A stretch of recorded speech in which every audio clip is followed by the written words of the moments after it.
Okay, welcome in. We're here. This is Adventures in Business. Today is February 27th. We're here, Mandy. How are we doing? February is almost over. What are our thoughts? What are we thinking? Oh, we're feeling good and groovy about February. I conquered February. How'd you do in February? I did very well in February. Just got back on a trip to DC, which was exciting. So that was good. And March is here. Time is flying by so fast. What are you looking forward to in March? Ooh, I have a lot to look forward to in March. I am excited. I'm doing a really big a sales coaching gig in Minneapolis in March, and I'm super excited. I haven't been to Minneapolis in a while. And, I love rolling my sleeves up and getting with a team of people to talk about sales problems and solve them on the spot. So I'm most excited about that in March. What about you? March is spring break month, so that's always fun there. So I think I'll be able to Mm. sleep in some time and rest. Hmm. And I'm just not sure what else with March. Like that's really what I'm looking forward to the most.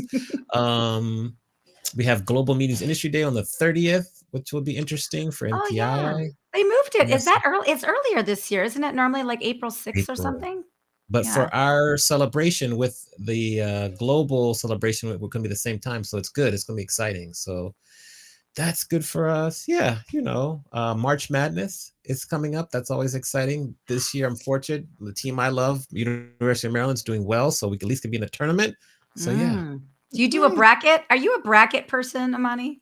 I'm a little bit of a bracket person, and then Yeah. maybe get to Vegas and bet on some of the opening round games. So I'm a little bit of a bracket. We'll see this year. This year, I might engage even more. Ooh, there you go, because it's spring break. I am not a bracket person, but I inevitably always fill out a bracket, and by blind luck, sometimes I make it to the final four, and most times I don't. But I'll participate, but I have no clue what I'm doing. Okay, well that's good. That's good. Uh-oh, Mhm. we have Sean Kirkland, who's a Kansas fan. He says rock chalk. I love that, Sean, in the chat. Hi, Welcome. Sean. Thank you for being here with us. Tell us, Mandy, tell us about our guest today. Very exciting. Well, I have to tell you, our guest, I am so excited to share our guest with you. She was just ranked one of the top 15 coaches in San Diego. So for her to spend time with us is so valuable. And just get your pens and papers out. She always, every time I visit with her, with Dr. Wall, I get so many nuggets. So you are going to get so many nuggets. She is an amazing person. She's a wife, a mom. She does parkour. I don't know if she still does parkour, but she used to do parkour. She inspires executive women to elevate their careers and to gain visibility and to advocate for themselves. And she is somebody who has taught me the most that I've ever known, and I still apply today about time management. So we'll have her tell you everything all about herself. She's the founder of Noteworthy, Dr. Alessandra Wall. Okay, Hello. we'll give you a round of applause there. I think it'll pop up here. Yes, we'll get some applause going. All right, all right. Hi, Dr. Wall. Hey, how are you? Good. We're Thanks for doing spending time well. with us today. Can I have Yes. you follow me everywhere for introductions like that? Like Yes. everywhere before I walk Well, into a room? yeah, for sure. I'll record it and you can just it'll be like a parakeet on your shoulder. Will that work? I'll take it. It's like a morning mantra. I'll just play Mandy in the background. Oh my gosh. I should sell that. Morning mantras with Mandy. That sounds great. Mhm. Yes. Can you tell us about Noteworthy? We're going to go into all things great about you, but can you share what Noteworthy is and how people use Noteworthy and just what Noteworthy is in the ether? Noteworthy is the reason I don't do parkour anymore. Noteworthy is Also, my baby. It is, mhm. it is, it is my labor of love. It's my company. It is named Noteworthy because our mission is to help get as many women as possible into the highest levels of leadership. So, whether we're talking about corporate leadership or even government, just women in power. So, the thing I'm looking forward to the most in March is that it's International Women's Month. So, Mm, it's my month. It's our Noteworthy month, and we want to get so many women into positions of power that it's not noteworthy anymore, that we don't need to make those statements about first women or 20% of women, that it just is. The company, as I said, is a labor of love. I'm a glutton for punishment. So I just like to reinvent myself instead of resting on my laurels, which has its benefits and its downsides. But we very specifically support women in industries right now who are changing the world. So finance, because money's power, and all things STEM, tech, biotech, because they're shaping the world of the future. And we just help the executive women at those places either rise to where they need to be, or when they're in those positions, actually stand up and take like all the authority out, all the space and all the power, so that they can lead well, not so that they can like get high and mighty with the power, but lead really well. I love that. And Also, you go. well, go ahead. Mandy. We go back and forth. You'll see that. I'll let Mandy ask another, then I have a follow up. So go ahead, Mandy. Well, how do you do that? I mean, I know I belong to your Noteworthy community last year, and I know you're really big on micro communities. So can you explain how you help women raise to the power? Like, what are some of the tactics that you do? There are 5 big tactics that we apply. So the first comes from my background. I started life as a clinical psychologist. So the first is making sure that we're all clear on what it is that we want and need, what right for us looks like right now. And most of us are not really good at that. Most people, I'm sure, listening, wherever you fall on the gender spectrum, the last time you probably thought about what you wanted to do or really in depth, you're probably in your 20s. So that's the first piece, is being clear on what right for you looks like, because that way we can set more strategic goals. We're just better decision makers. We can stick to our guns. We can trust ourselves more. The second huge piece, which is probably my favorite thing to talk about, is building recognition and visibility, which for everybody is really important, and for women is extra important. It's the number one factor associated with advancement. So a lot of that is like knowing what you love doing that you're good at, knowing how to speak about it. For a woman, knowing how to speak about it and not have everybody look at you like there's something wrong with you because you walked into the room and said, I'm awesome at this, which men and women alike don't like seeing women do, unless you're a celebrity, in which case we love you. There's a big piece about just confidence, which also pulls from my background as a psychologist. A lot of us, all of us humans, have a lot of chatter in our head. So it's about getting rid of that chatter so it doesn't get in the way of us being effective. And then the big power move, right? Which is, who do you know? What do they think of you? How do you give back to the world? But how do you ask the world to give back to you? And last but not least, and Mandy, what you know me best for is what we like to call freedom at Noteworthy, which is, how do you set up systems so you can rise and have the success you want and be super ambitious and not hate life. Now you're discussing the chatter in your head. Mm-hmm. For all of us who struggle with the chatter in your head, whether it be, negative chatter, whether it be like anxiety or worrying about the future or can't get over the past, what advice do you have for us, and what techniques can we use to work on that so we can improve that muscle? Okay. Boom. 2 pieces of advice. The first one is to learn to slow down and spend time doing nothing, which I realize is crazy advice in today's world. But if there's one thing that I would recommend for everybody listening, it's get in the habit, I don't know, like 2 or 3 times a day of taking 2 to 5 minutes and doing nothing. So nothing does not mean I'm listening to the radio or a podcast or doing a deep breathing meditation exercise. We get to check boxes off. That's a doing thing. It literally means you sit outside and stare into space. You let your coffee heat in the microwave, which is terrible. Don't drink reheated coffee. You brew your coffee and you just stand there. You don't do the dishes. The importance of that is it's your first chance for many of us to check in with yourself, to just figure out how you're feeling, with whether you're stressed or not.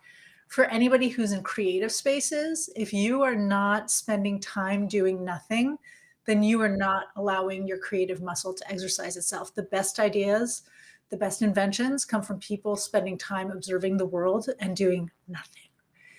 And then the second quick and easy piece of advice is for all the folks out there who have a lot of what if negative chatter in their head, like, what if this doesn't work? What if my quarter doesn't end the way I want it to? What if the client says no? What if she doesn't love me? Whatever it is, it's to ground yourself in what is. And what is factually based. It's like, what I know to be true are the following things. And so just start making decisions or just start worrying about what I know to be true, because what if is always a negative fantasy. What if is a blank canvas upon which every single one of your biggest fears is going to be projected. But if I can come back and go, well, what is, I don't know. My sales have been going pretty well this month. What is she said yes to the date. What is, this year, there's no reason why taxes should be worse than last year. I think that's the biggest stressor for me come mid-February is taxes for all of us. Yeah. I love that call out though between the what if and the what is. Amani, do you do that? Like, are you a what ifer or a what is-er? I'm 100% a what ifer, and that's why I asked the question, because I need to figure out a way to change the mindset and the way I frame that. Because as business owners, you're like, well, what if this client cancels? Or as a single guy, what if she says no to the date? Simple things like that. What if I run out of time? That's a common what if in terms of whether it be professional life, personal life.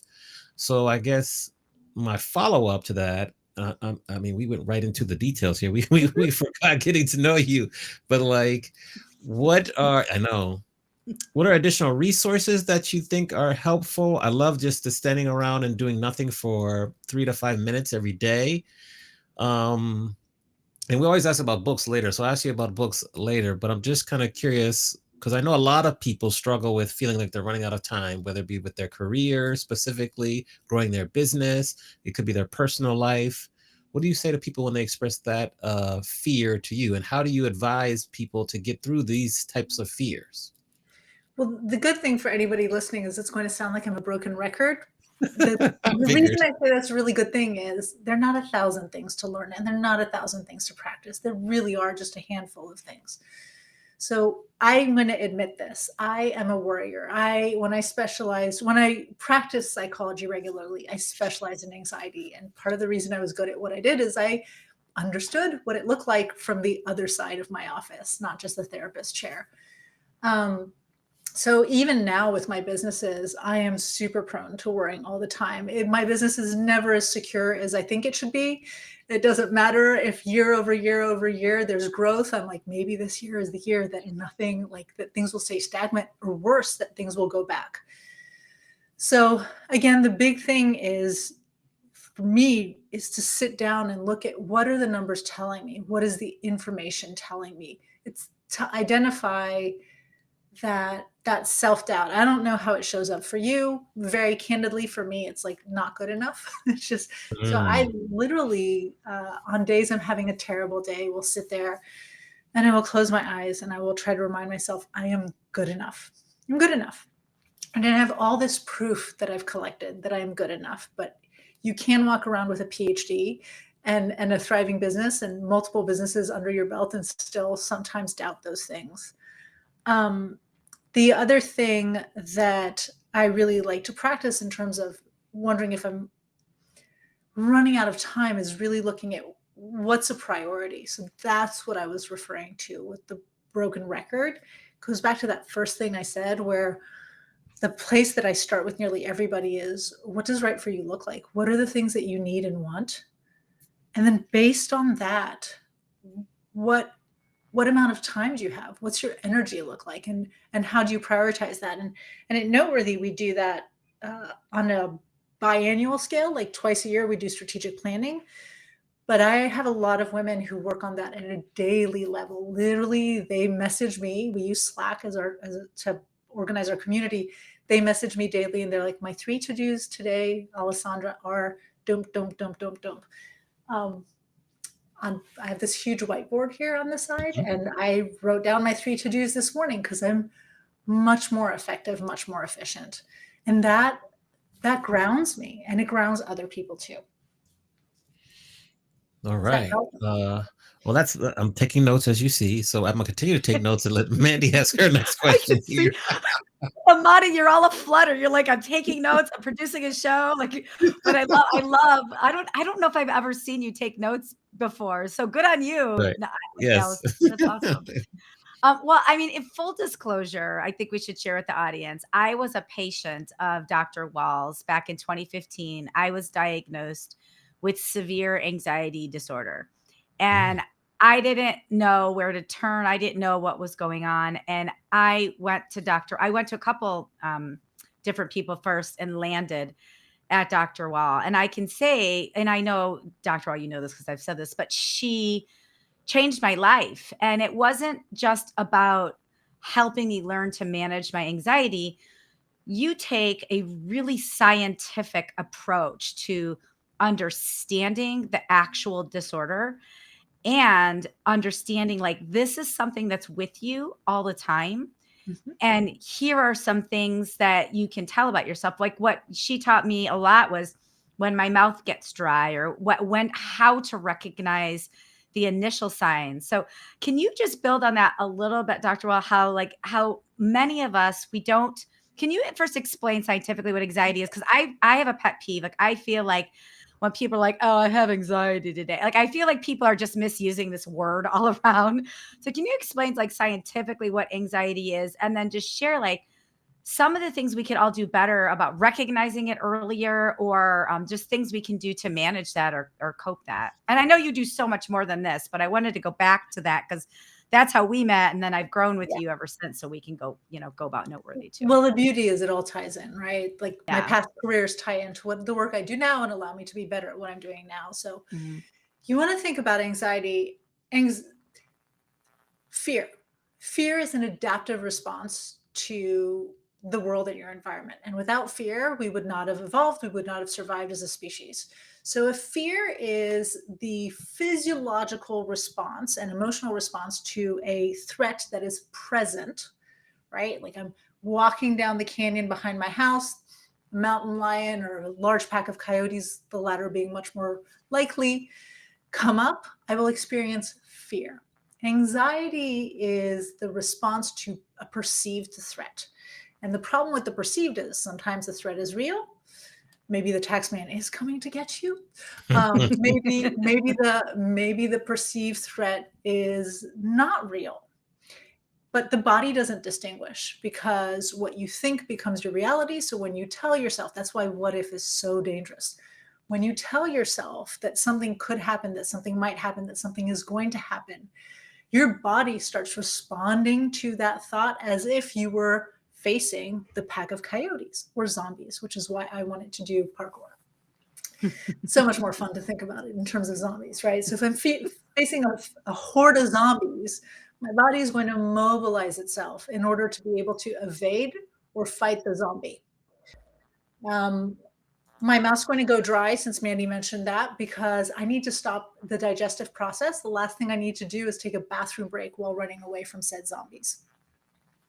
My that tingly feeling you feel sometimes, or that sense of being hyped up, is a ton of adrenaline, and your body gets flooded with adrenaline among other things because for anybody here who's played a sport and who's hurt themselves or who's had a motorcycle crash, I still have some roadside in me.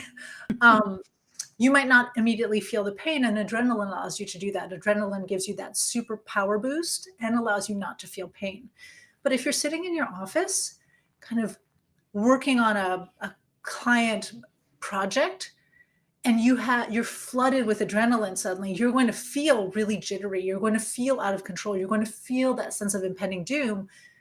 But really, all it is adrenaline. If you went running, you could burn that off, or weightlifting, you could burn it off, or a dance party, right? I hate running unless I'm being pursued by something, but you could jack the music up in your office and start dancing and burn some of that adrenaline off. So what Mandy's talking about is probably because I was always worried of facing skeptics, I started to learn very rapidly what the scientific underpinning was of the things I talk about, even deep breathing, right? Deep breathing works because when you take large diaphragmatic breaths and you expand your diaphragm, it puts pressure on this vagal nerve that tells your body literally shut off the fight or flight response. That's why if you take proper deep breaths, it works, right? But if you just, you're going to pass out. Yeah. So the problem with anxiety is most of us are stressed. Life is stressful. Stress is good. Think of how you build muscles. You stress your body, you build muscles, you build strong bones by stressing like your skeletal system. So stress is important and stress is good. Anxiety in psychology is what we call an overreaction, right? So anytime you talk about depression or anxiety as a psychologist, there's this word disorder that comes behind it. And the basis of that word disorder means it has to interfere with proper functioning. So all of us are stressed without it interfering necessarily with proper functioning. All of us experience grief or depression or anger without it necessarily truly interfering with proper functioning. And then I can say I'm feeling anxious, but that's not the same thing as saying I have anxiety or an anxiety disorder. Yeah, I agree. Yeah, thank you. And then so then merging into the noteworthy work that you do, how does anxiety, depression, this what if versus what is, how does that show up for most women that you're working with, or just most people in general? How does that show up like commonly? Broadly, there are two categories of women we tend to work with at Noteworthy. One category is women who are successful but stuck, right? They're trying to get the next promotion or a raise or access to projects or a seat at the table or a voice if they're at the table, and they're not getting there. And the other group of women are women who are exactly where they need to be. They just want to make sure they can show up really powerfully and do their job well. And in both cases, there tend to be a number of internal and external factors that A, can lead to anxiety in the form of self-doubt, or B, can lead to high levels of stress, maybe at times burnout, which have to do with like the pace that you have to keep up. Mhm. Most of the women where I see it come up is they walk around thinking they have to be Wonder Women, right? And my definition of a Wonder Woman is a woman who thinks that she has to be everything to everyone at all times in order to have value. And if you just think about that for a second, Amani, think about that. If you walk around and you're like, in order to have value, in order for people to think I'm good, I have to be everything to everyone at all times. Since that's absolutely impossible, you're constantly living in this fear that you're letting somebody down, that somebody will discover you're not as good as you believe they think you should be.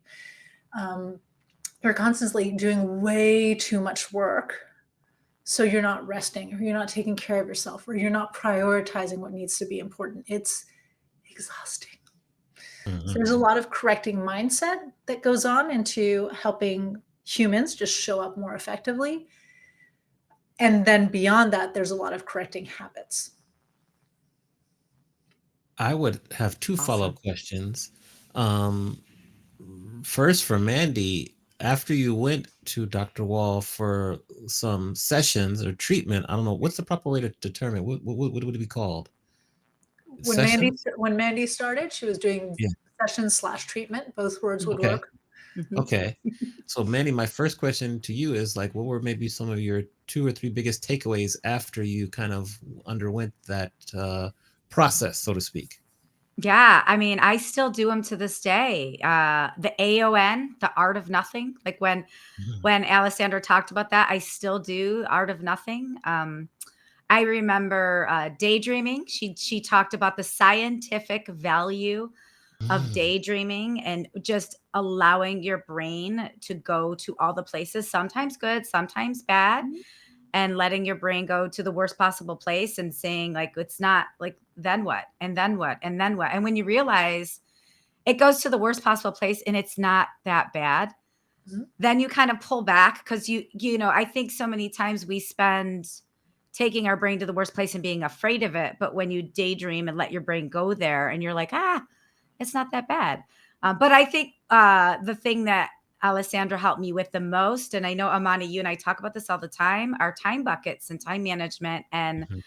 making time for health and prioritizing. My anxiety disorder is very physical.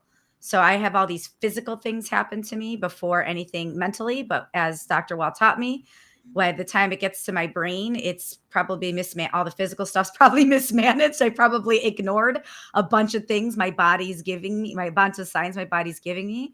So I think another big takeaway was just really pay attention to my body, pay attention. Mine are the tingling in my arms or the ringing in my ears. As soon as that happens, I'm like, oh, we got to start paying attention to this. So that was paying attention to your body was a big thing. Daydreaming, art of nothing, time management. I mean, I don't know all the things. I could go on Wow, and on about everything. Yeah. that's interesting. And then when I'm listening to your description of kind of what anxiety is, it brings me to another topic that affects a lot of people, especially people who are like in leadership positions or achieving things at a nice pace, is imposter syndrome. So, what's your definition of imposter syndrome, and how do you walk people through getting past that? So I'll just start by saying, like Mandy was talking about with anxiety, I think it's way overused as a term. However, for me, imposter syndrome is simply the what happens when we doubt ourselves in a position that we've earned and achieved. Period. So if I walk into a space and I have clearly earned and that space, that role, that responsibility, but I sit there and tell myself constantly, I can't do this, I'm not good enough, I should, which in my experience usually comes from some form of that Wonder Woman thing I was just talking about, then I would qualify that as imposter syndrome. And for me, it really, like, my practices are all the same. It really comes back to, what do we know to be true? How did you get here? What can you do? What's the expectation? When I'm working with women to help position them for new roles, whether it's an internal promotion or an external one, a lot of times I tell them, be as honest as possible about what you are awesome at and be clear that you excel in these spaces. Position yourself to do stuff that you excel at rather than raising your hands to do things that you can do but you hate. That's like a recipe to walk into work and hate your job and be successful. And the other thing is, be clear about what's not in your wheelhouse. And you can do that without making yourself look less valuable. So let's say you and I were working together, Amani, and you said, hey, Alessandra, you're pretty good at paying attention to details. We really need a lot of help with accounting. And I used to do accounting for my business for many, many years, to the great amusement of my accountant, because I would keep my stuff down to the penny. He's like, nobody does that in business. In any case, I might come up to you and say, I really appreciate you thinking of me and noticing that I do love details and I pay attention to details, which is true. But the reality is, where my greatest value comes, where I can make the most impact for us in our partnership, in our business, as a client, whatever it is the following things. Right? You don't want me taking care of your accounting because actually it takes me way too much time. Love details, terrible at managing them. That's why I have an amazing executive assistant, and an expert accountant and a bookkeeper now, right? And so a big piece of not experiencing imposter syndrome is coming to terms with what your limitations are and being willing to present them, not as though they're weaknesses, but simply a question of where your true value lies. I think you bring something. I mean, I love that, right? Because imposter syndrome, everybody does talk about it. And yet, between imposter syndrome, anxiety, and the word pivot, like let's talk about overkill, all three. But it is a thing. But as you're talking about value, right? Establishing value in the workplace. And for many people, men and women in the workplace, everybody's wearing 25 hats and they're really only assigned one job. So can you talk about that a little more? Because you just touched on, like, hey, Alessandra, you're really good at math. Can you do all the accounting? And then I don't have to hire like 4 more people. Can you talk about like what a epic that is in the workplace where everybody's being overwhelmed with all these tasks and people are just shoving them off, but people having setting boundaries, being able to establish their own value while, putting their hand up, wow, and not accepting the burden of all these tasks. I know that's happening. So can you talk a little bit about that? Well, first of all, I'd say I really firmly believe, or in my experience, the problem starts at the interview level, right? Like, and it starts with the interviewee, not with the interviewer. So at the interview level, it is your responsibility. If you are positioning yourself for promotion in your company, or if you're looking for a new job, to be really, really clear about what you do, about how you want to apply that skill. I might be really good at certain things. Let's think about building rapport. I'd like to believe I'm really good at building rapport. And for years, I used that to be a psychologist.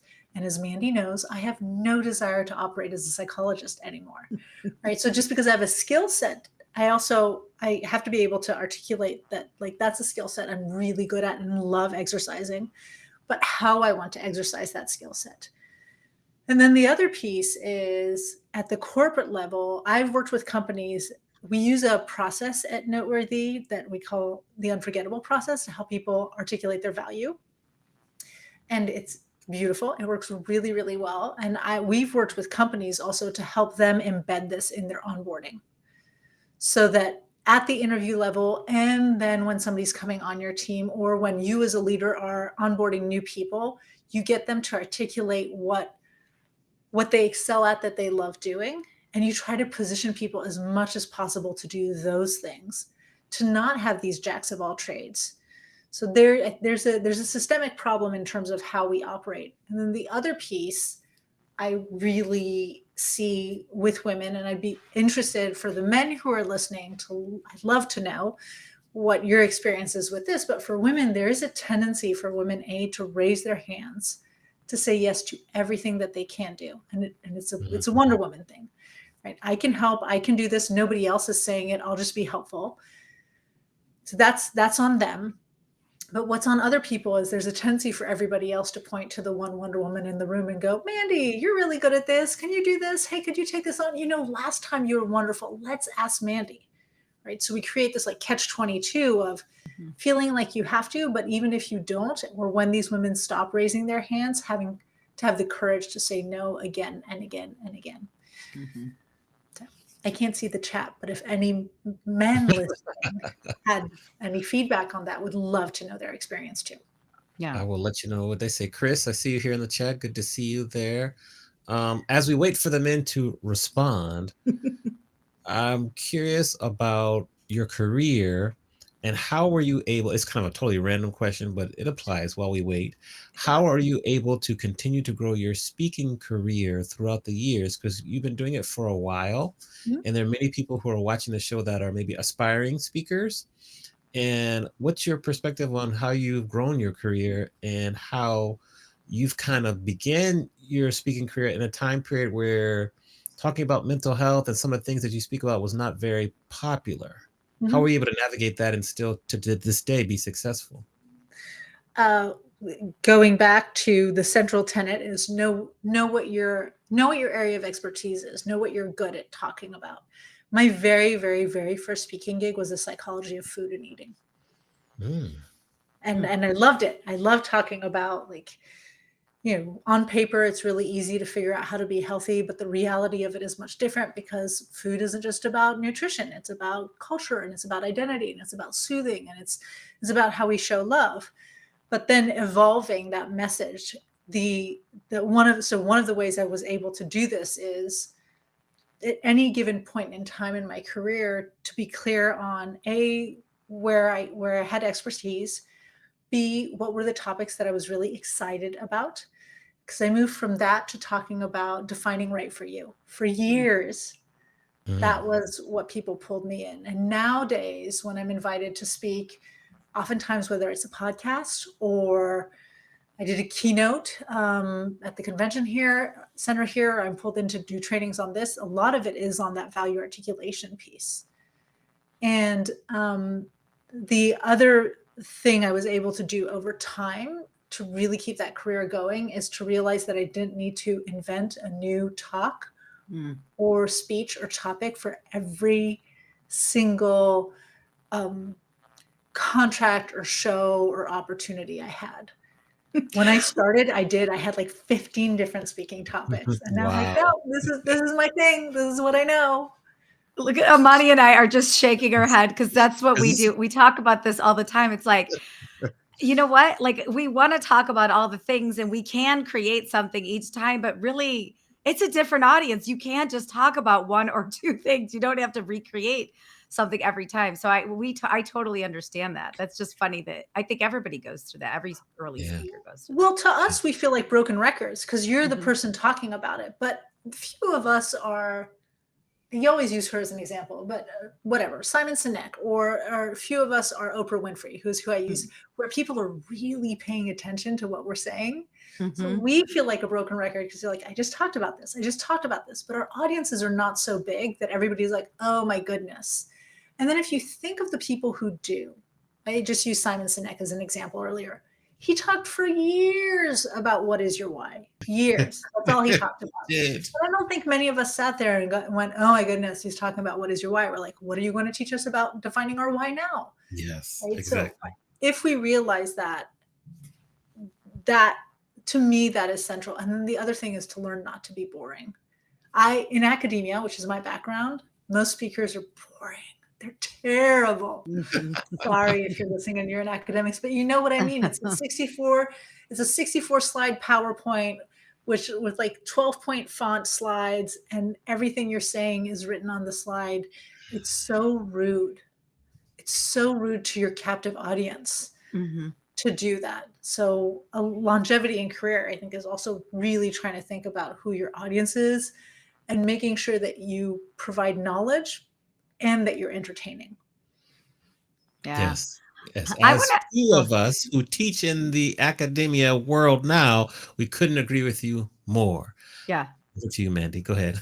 We totally agree. I was just thinking about my last class. We're always Amani talking about teaching classes and like engaging students. So, anyways, you're preaching to the choir. So I want to switch gears for a second because I want to talk about LinkedIn. We're on LinkedIn Live. You are so active on LinkedIn and you provide so much value on your LinkedIn page. So anybody that is listening or watching, if you do not follow Alessandra Waugh, her information is scrolling in the ticker. Follow her because there's so much value. So can you talk a little bit about what your LinkedIn practices are, your journey with LinkedIn, like where you started and where you're at now, and what you think you provide with your LinkedIn page, and what other people should provide or consider Yeah. providing? So, teeny bit of background. I said earlier that one of the pillars of what we do at Noteworthy is helping women build visibility and recognition. When I moved out of just being a therapist, I was just a therapist for many years, and then I was a therapist also building a coaching business. And I started in 2014, and I had my PhD. I was knowledgeable. I worked hard. I created a whole bunch of content that I use to this day, and I burnt myself out. I worked so hard. I created content on Facebook and Instagram, and I was doing summits and I was doing all this work, and I burnt myself out, and I had a failing business. I mean, my best year was $18,000 gross revenue. Right. So I love putting the numbers out because nobody wants to talk Yeah. about the real numbers. Yeah, but no, it was I'm glad you terrible. did. Yeah. That's good. Right. And I took 6 months off. And then in those 6 months, I thought of who I'd worked with that I loved working with, what I did that really worked, that made me happy, and where these people were. And it's the women I work with today doing the things I do now, and they're on LinkedIn. And what I realized is being really good at what you do is not enough if people don't know what you do and they don't know how good you are at it, Mhm. and they don't know how all of that applies to them. So I started posting, and the way I started, which I think is a great way for anybody who's starting, is I would take stories from the conversations I had every single day, and I would take quotes. I still do when people, and sometimes I'm talking to people, they'll say something and I'll just write the quote down and I'd create posts out of them. And I would post anywhere from 3 to 5 times a week. And I still do post anywhere from 3 to 5 times a week. But at its inception, that's how I started. I just wanted to share these things that I heard again and again and again, and wanted to share my opinion on it and my process. What has shifted, where I've become more sophisticated with LinkedIn, if you're building a business, if you're in charge of sales, Mandy knows way more about sales than I do. But in terms of positioning yourself, is making sure that on top of telling wonderful stories, you're explaining to people how these stories tie into what you do and the transformations you can create for people. And you bring in a call to action. So I have a lot more of what feels like and what was very uncomfortably typical sales posts, where I take stuff I've written and then I'll go, hey, this is what we do, and this is where you can apply for a call, and da da da da. But what I found is that combination of building relationships, networking outside of like my work, and building visibility has helped me build a multi-six-figure business.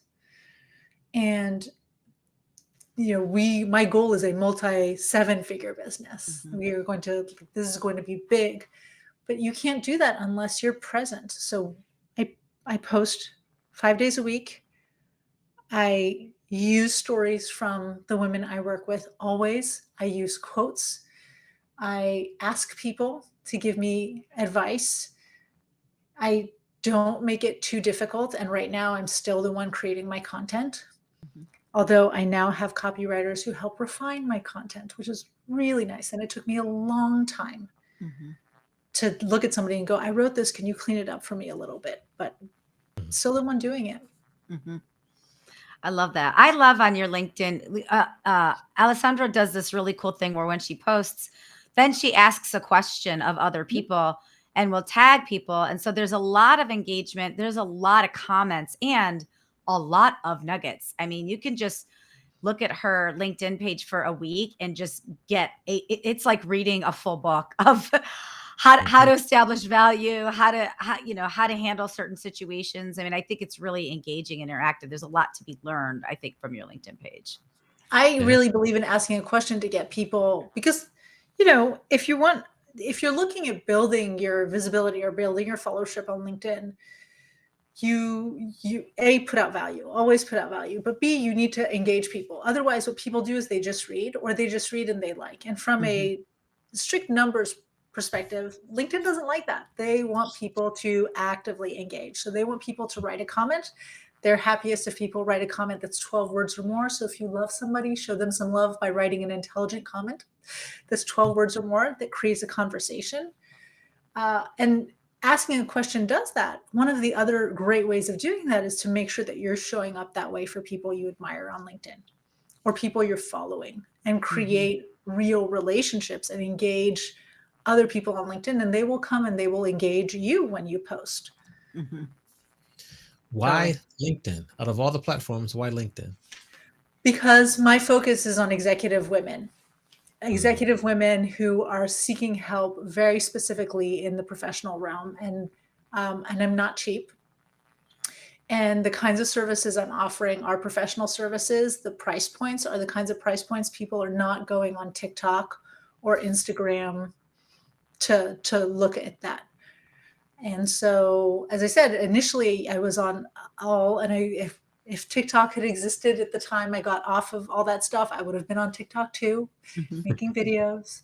I'm so happy I don't have to be, because I'm not on the other platforms at all anymore. The second I could get off for business, I'm like, so long. Wow. Okay. I think we're to a point now where it's time for you to ask us questions. So what we do is we allow you to ask both Mandy and myself a question. And it's kind of like a quick little reverse of the interview we're having now. So first is, who do you want to ask the question for first? And then the second would be, what is your question? Okay, I got two questions. I can't ask you both the same question. We'll let you. We'll allow it. Do whatever you want. Do whatever you want. I love karaoke, so I have a Spotify list of songs I sing. And this morning I was playing it while driving, and Beyonce's "If I Were a Boy." Anton, you know that song? Yeah. Oh yeah. Yeah. Okay. So fill in the gap. If I were a boy, ... Mandy. Oh, wow. It's funny. I have a side rail on this really quick. It's funny that you say if I were a boy, because when my husband and I first moved in together, he was my boyfriend at the time, he would hear me on the phone sometimes, like negotiating a contract. And he at one point was like, could you put your balls back in your pants before I get home from work? I don't know if we're allowed to say that on LinkedIn, but he'd be Well, like, we just did. he's like, if you could just put it back in your pants before he's like, I love what you do for work, but coming home and hearing it stresses me out, which I thought was funny. But I think that is a funny, like if I came home and he was, doing a tough negotiation, I'd be like, go Scoot, go. But there is that stigma, right? So if I were a boy, I'd probably negotiate twice as hard and not try to hide behind some femininity, I think. I love it. I would just go balls out. Sorry, Imani, twice. It's okay. It's all right. It's okay. Go ahead. Basketballs, baseballs, soccer balls. Yes, who knows that's what all right. the balls balls. we're Yes. talking about. Okay, so Imani, I'm going to give you a choice. I can flip that question if I were a girl, ... or I can ask you another question. If I were a girl, I would be even more secure with like my sensitive side and emotions. I love it. I'd let it Oh, out. that's good. That's good. Those are good. Now, since we have a little bit of extra time, ask us your second question. Since we have a little Oh, bit extra time, go ahead. Here's my second question. What's one thing that makes you noteworthy? Oh, Mandy, you go first. You go first. I went first before. You go first.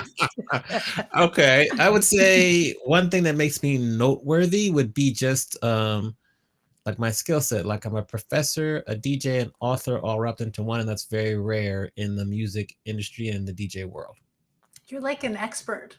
That's like, what's your job? Professional expert. Well, thank He you. I'm is. still learning, but thank you. Yes. Imani is an expert in so many things. Yeah. Yeah. Yeah. Expert. Why am I noteworthy? Yeah. What's one thing? There are many, but what's one thing you get to choose today to share? I think I care. I think one of my greatest assets is I genuinely care. I almost swore, Imani. See, Alessandra, you bring it out in me.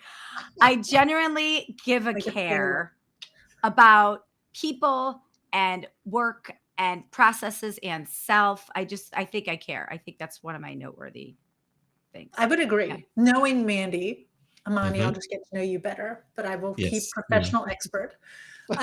Knowing Mandy, I would say I'd add a level to it for you. You do genuinely care about the work that you do, about the people you work with, and you have a way of making them feel it. Oh, that just gave me the chills. I Yeah. agree with that. I I agree with that. never say nice things just to be nice. Okay. I appreciate All that. right. We good to know. Can I sneak in a question, Imani? Real Yes, quick? because then I'll ask the Okay. final question. And go ahead, Okay. sneak it in. Okay, I'm gonna sneak it in.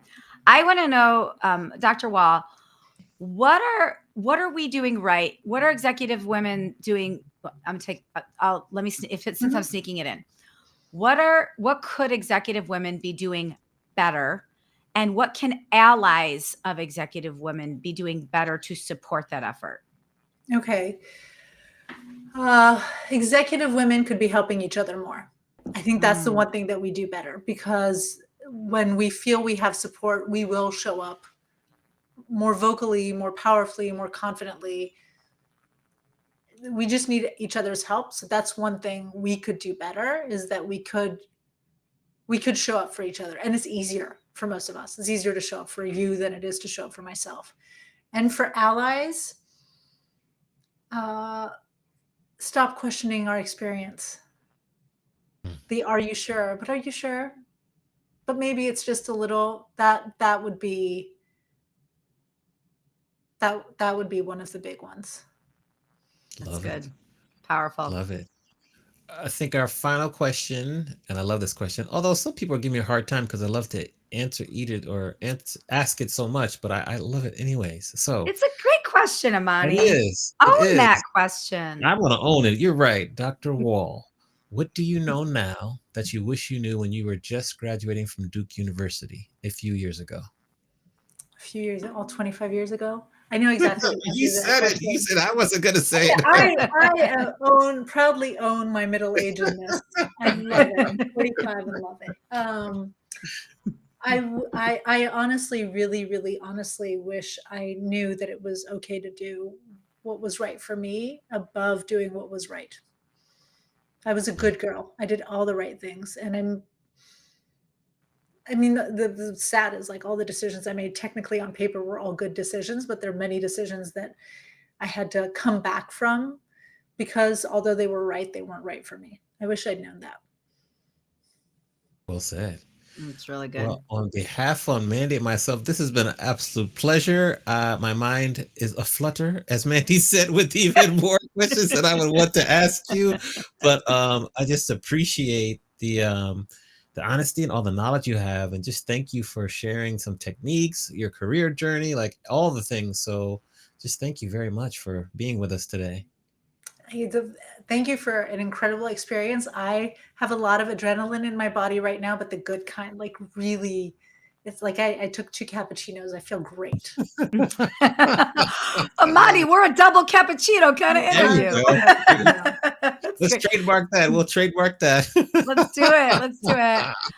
Dr. Wall, thank you Um, for being here. I know I've said this before, you have changed my life and for the better forever. If you don't know anything about Dr. Wall after this interview, hopefully you have a lot more information, but follow her, stay in touch with her, and take some of these principles because they've worked for me and I know they'll work for everybody else too. So thank you so much for your time. Thank yes. you. Awesome. Round of applause there. We do. Good. We'll go back. We'll put Dr. Wall back in the green room here. And then Mandy, we are on to our next episode next week. We have Jessica Martini coming to see us, correct? We do. We have Jessica Martini. She's going to talk about the stigma of finance and numbers. And we're going to really get a life lesson from her in the financial world. Yeah. Financial advisor. Financial. So if you have some finance questions, I already have a couple I've written down for her. So get your questions ready.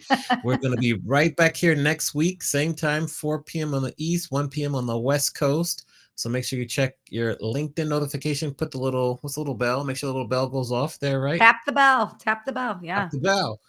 And with that, we will let you continue to be about your day. Thank you very much for attending. Even if you watched it live, if you watched the replay, leave us a comment. Let us know what you thought. And we will see you next week. Take care, We'll see you everyone. next week. Bye. Thank you.